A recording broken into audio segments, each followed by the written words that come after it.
Hello दोस्तों, स्वागत है आपका अपने यूट्यूब चैनल ब्राइट एजुकेशन में। इस वीडियो में हम लोग 2 सेकंड में किसी भी संख्या का घनमूल निकालना सीखेंगे।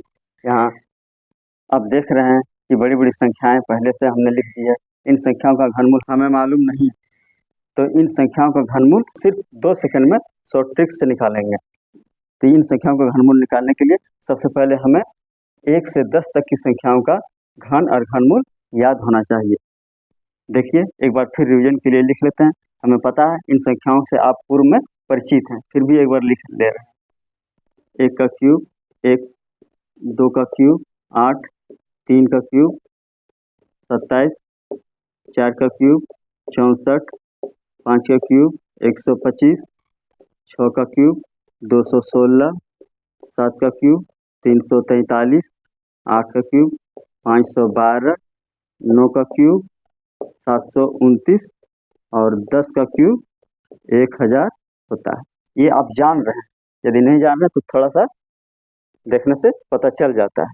अब इन संख्याओं के इससे क्या संबंध है, इसी के हेल्प से हम लोग इसका घनमूल आसानी से निकालेंगे। तो पहला स्टेप हमने कर लिया। अब दूसरा देखिए क्या करना है। इन संख्याओं को 2 पदों में बांटना है। पहला पद इकाई, दहाई, सैकड़ा लेंगे, 3 अंकों का एक पद बनाएंगे और फिर जो इतना इधर बच गया है उसका दूसरा पद बनाएंगे। पहला पद में सिर्फ 3 अंक होना चाहिए और दूसरी पद जितनी भी संख्याएं बची हुई हो वो होगा। तो 2 पद बन गया। तो पहला पद जो इकाई स्थान पर है उसका इकाई अंक में जो संख्या है वो देखेंगे। इसमें इकाई अंक पर कितनी संख्या है? 5 है। तो 5 हम लोग यहाँ खोजेंगे। और ये पहले से आप जान रहे हैं कि 1 का क्यूब 1 होता है, 2 का क्यूब 8 होता है। इसी प्रकार 3 का क्यूब 27 होता है और 27 का जो घनमूल है वो 3 होता है, ये जान रहे हैं आप। तो इसका इकाई अंक 5 है। तो यहाँ देखेंगे जो ये घन संख्याएं हैं इसके इकाई स्थान पर, किसके इकाई स्थान पर 5 है। यहाँ से यहाँ तक देखें तो 5 यहाँ हमें मिला। 125 में 5, इस घन का इकाई अंक 5 है, इसलिए 125 का घनमूल 5 हुआ। तो 5 हम यहाँ इस संख्या का पहला पद यानी जो पहला पद का घनमूल होगा वो 5 होगा। ये 5 हमने घनमूल को यहाँ लिखा।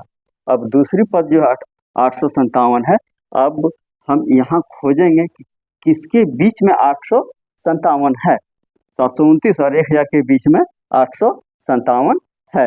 तो यहाँ छोटी संख्या 729 हुआ और बड़ी संख्या 1000 हुआ। तो हमें छोटी संख्या का घनमूल लेना है। छोटी संख्या 729 है तो इसका घनमूल 9 है, तो 9 लेंगे। इस प्रकार इस संख्या का घनमूल 95 हुआ। फिर से एक बार समझ लेते हैं। 375 पहला पद बनाएं, 857 दूसरा पद बनाएं।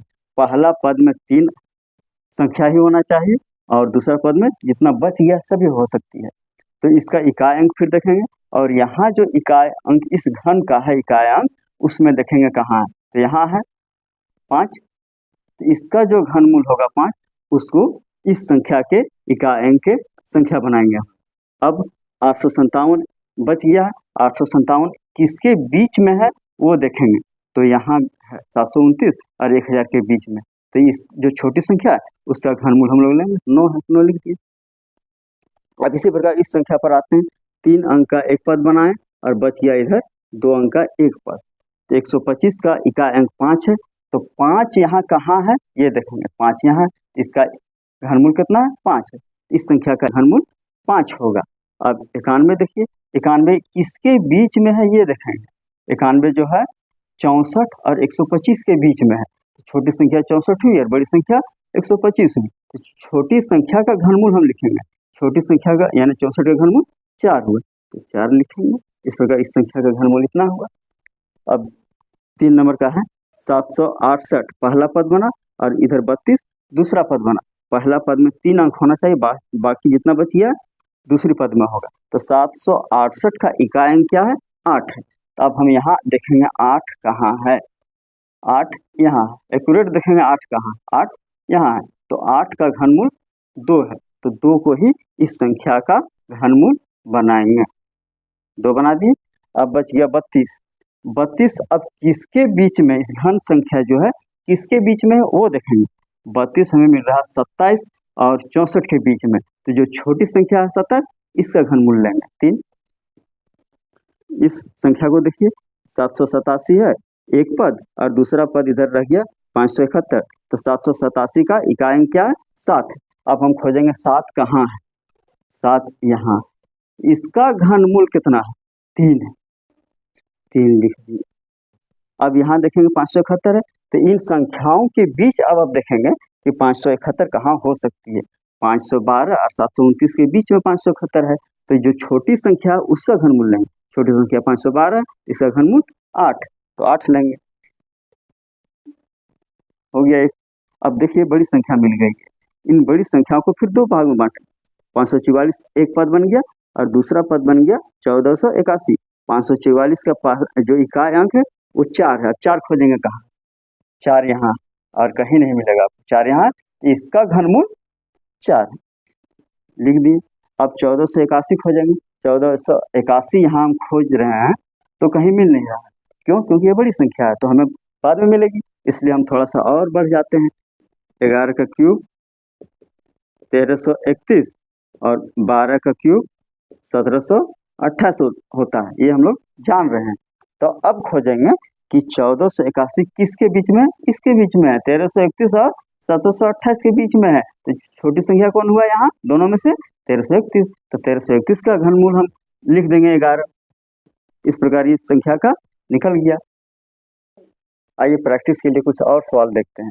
ये सवाल देख रहे हैं आप, इसको भी उसी प्रकार बनाएंगे। एक पद बनाए, 2 पद बनाए, 3 अंक का एक पद, बाकी जो बच गया दूसरी पद है, तो 688 है। 688 में इकाई स्थान पर क्या है, 8 है। आप आसानी से देख सकते हैं 8 यहाँ मिल रहा है, 8 का घनमूल 2 हुआ, 2 लिख दिए। अब 778 है, 778 कहाँ है, 729 और 1000 के बीच में, तो 9 हुआ, बन गया। अब इसका देखिए 616 175, इकाई अंक 6 है, 6 कहाँ है, यहाँ 6 हुआ। 175 है, 175 कहाँ है, यहाँ है, 5 हुआ। स्पीड बना कि अब देखिए आप इसमें 432 है, 2 है, इकाई अंक क्या है, 2 है, 2 कहाँ है, यहाँ है, 8 हुआ। 314 है, 314 कहाँ है, यहाँ है, 6 हुआ। इस प्रकार इसको भी देख लीजिए, 0 वाला, 3 अंक है, 3 अंक का इकाई अंक लेंगे 0, 0 का घनमूल क्या होगा, 0 का घनमूल कुछ होता नहीं है, फिर भी देख लीजिए 0 का घनमूल 0 होगा और 0 का घन 0 होता है, एक सामान्य चीज बात है, इसलिए इसका 0 बिठा दीजिए। अब 27 है, 27 किसके बीच में होगा, 27 खुद अपने आप में यहाँ मौजूद है, इसलिए इसका 3 हो जाएगा। इस प्रकार आप आसानी से बना सकते हैं। Thanks for watching.